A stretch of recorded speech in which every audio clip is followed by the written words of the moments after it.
Thomas Kissinger back with you again, and this is going to be the tension in creation number 7. We're reading once again from the work written by Dr. Stephen Jones, Creation's Jubilee. And last time we were going through this section entitled, God is the creator of both good and evil. And I know this strikes a chord with a lot of people, and this is a difficult one to come to terms with, but yet the scriptures don't back up from stating this, and they make no apology concerning this, but they outright declare that God created good and evil, light and darkness, principalities and powers. All things were created by him and for him. And so let's finish up this section about that, and then we're going to get into another very important section entitled The Laws of Creation and Liability, which takes it to another level, which begins to get us on the journey to the resolution of the tension in creation that has been built up. As far as the story of Job is concerned, God gave Satan permission, and that is when the disasters or evils began to happen to him. Remember that. God said to Satan, "Have you considered my servant Job?" God initiated all of this. First, Job's servants were killed by Sabeans. Then Chaldeans killed more servants and stole his camels. And then a tornado destroyed the house, killing all his children. Finally, Satan got permission from God to afflict Job with boils. That's Job 2:7. In the story, all these things were obviously brought about by Satan, and yet nothing happened without God's express permission. God could have prevented this, but chose not to do so. God did not sin in this, but Job knew that God was responsible for all this evil that had befallen him. Remember at the end of the story, it says all of his friends got around him and comforted him over all the evil that the Lord had brought upon him. Job attributed evil to God, not to Satan, and did not sin in doing so. Satan was merely God's agent of judgment or testing, not an independent God outside of God's control. It is much like the way God uses human agencies to judge or test people. For example, God used Assyria to judge Israel, and he used Babylon to judge Judah and Jerusalem. Many other passages in the Bible attribute evil to God. Most of them are where God attributes evil to himself. Such verses take on a whole new meaning when we contrast it to Persian dualism, which made an extreme attempt to separate all evil from God and make God and Satan equal in power. The Bible was certainly not influenced by such man-made ideas that elevate Satan's power to that of God himself.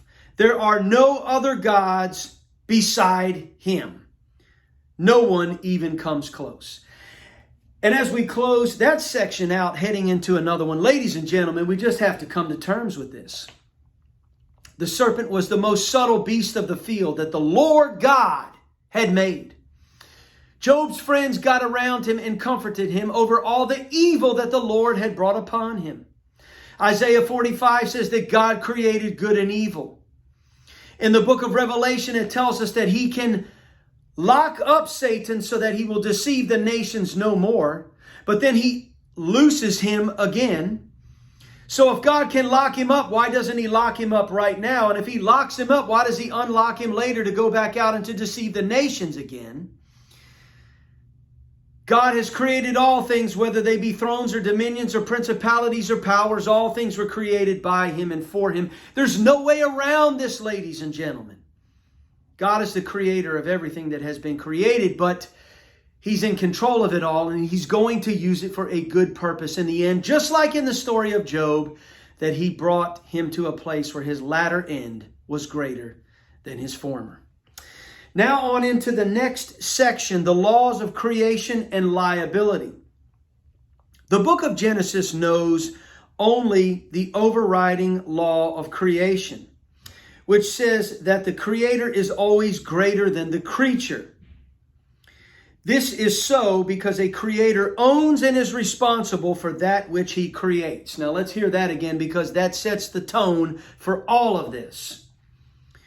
A creator owns and is responsible for that which he creates. God is the creator. So therefore, he owns and is responsible for that which he has created. By this law, farmers own what they produce and carpenters own what they build. It is the basis of all laws of private ownership.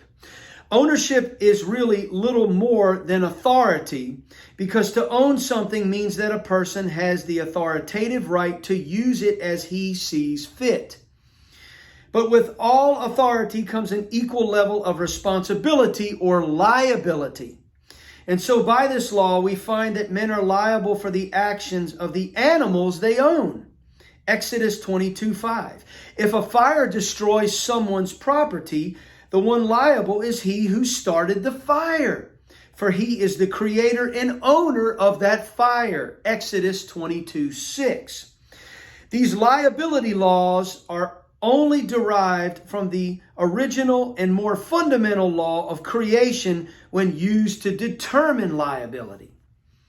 It is self-evident that man was created with a potential to sin. God could have created man in a perfect state, incapable of sinning. Christians are also generally agreed that God did this deliberately, that it was not a mistake or an oversight on his part. In fact, it was necessary that man have a potential to sin. Remember that it tells us that the creation was subjected to vanity, not willingly. Okay?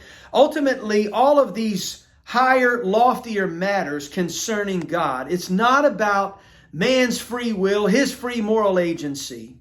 It is really about God being the creator, the owner. He's responsible. He's liable. And it is ultimately about God's free will and what he wants to do and what he desires to do with his creation. We also learn from Genesis that God placed Adam and Eve in Eden, which contained both a tree of life and a tree of the knowledge of good and evil. Genesis 2:9. Furthermore, he placed in that garden a tempter. Remember, we just mentioned a little while back that the serpent was the most subtle beast of the field, which the Lord God had made. God is responsible for the tempter. Or perhaps some might prefer to say he allowed a tempter to invade the garden. At any rate, no one should dispute the fact that the tempter entered with God's knowledge. You got that? And the fact that God could have prevented this if he had chosen to do so. So God is responsible. God is liable. The most subtle beast of the field which the Lord God had made.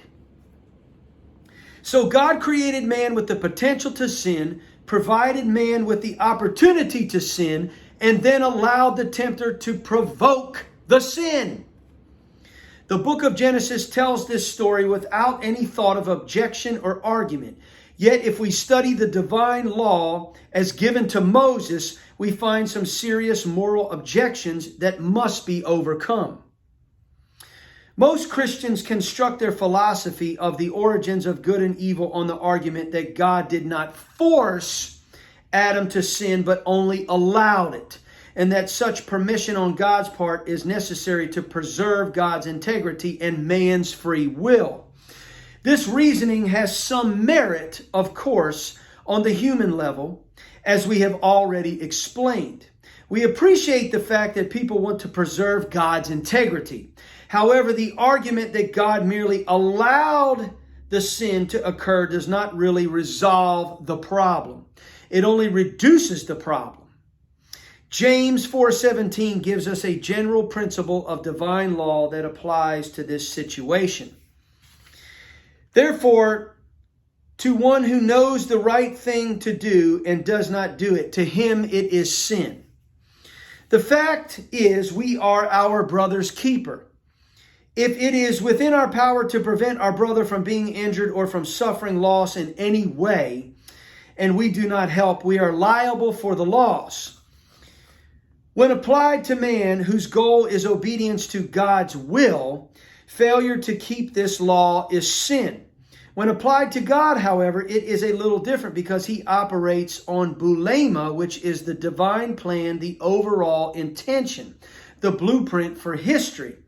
And so we must keep in mind that although God deliberately incurs liability, it is within his plan to do this.